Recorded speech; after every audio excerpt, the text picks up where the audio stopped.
The University of Oregon, where I was from 68 to just about 1970, I think was like any or many college campuses during the war. There were protests that were going on. Uh, the feeling amongst, I would say, a good number of students, I don't know that I should say majority, but certainly many students, um, was one which was anti-war.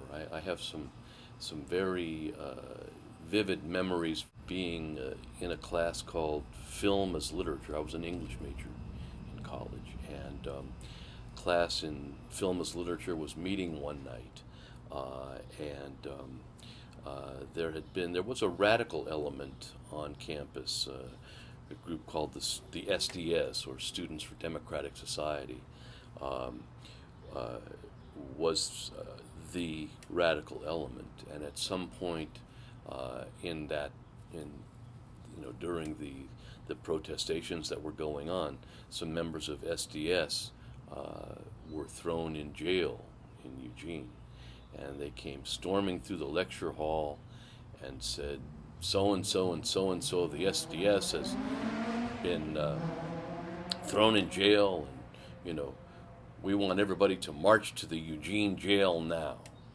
And the professor basically said, well, I'm suspending class and I'm going to be marching, and you all can do what you want. Being young and 19 years of age and impressionable, I followed the crowd.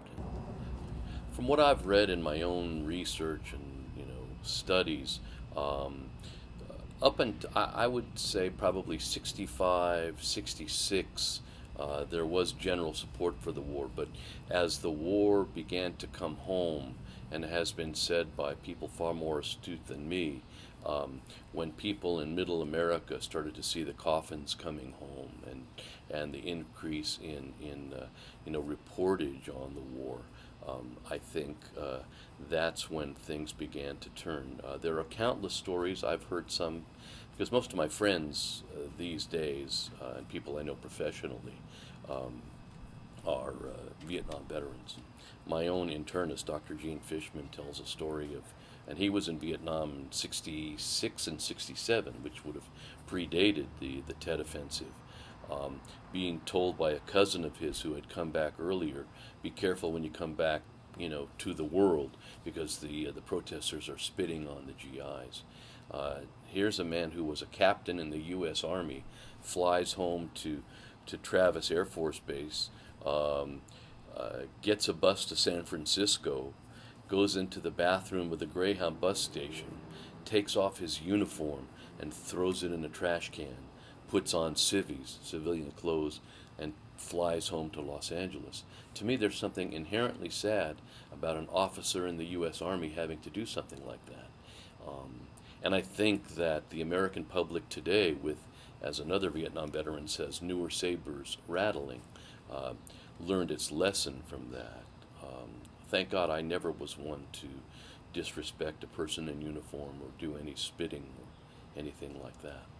I'm not so sure that 1968 was the demarcation point. I think 1968 did affect people in the country because, remember, this was the first basically television war. The war was brought home basically to us here in the United States because the journalists, whether TV, print, radio, still photographers, had unfettered access. They never had it before to that extent, and they've never had it since. 68 itself was, if I think of the whole war, or the whole year, was certainly a pivotal year in the war. Not only did you have the Tet Offensive, where for the first time people saw the American embassy being overrun by the Viet Cong, you had the President of the United States, Lyndon Johnson, in his famous speech in March of 1968, telling the American public that he wouldn't seek and he wouldn't run for another term as President of the United States. And I can remember distinctly saying, "Oh, this is great. The war will be over before I, graduate from high school." And of course, that wasn't the case. It, technically speaking, went on for another 7 years until April 30th, 1975.